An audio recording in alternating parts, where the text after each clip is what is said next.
On va retrouver à Tel Aviv notre correspondant Stéphane Amar. Stéphane, bonsoir. On est en train d'assister à une nouvelle escalade entre l'Iran et Israël.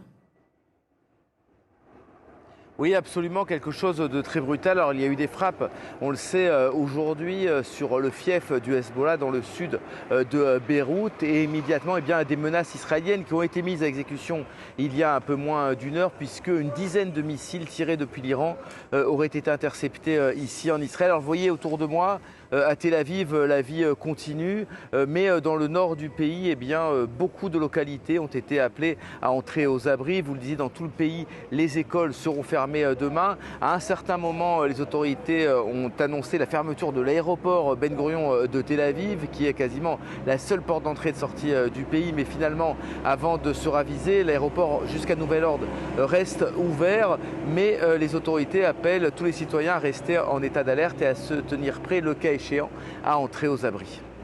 Est-ce qu'il faut s'attendre, Stéphane, à une réponse ferme, violente de la part d'Israël vis-à-vis de l'Iran? Alors immédiatement, des responsables israéliens ont indiqué que ce qui s'était passé ce soir correspondait à une rupture du cessez-le-feu et à une déclaration de guerre, un appel à reprendre les frappes vers l'Iran.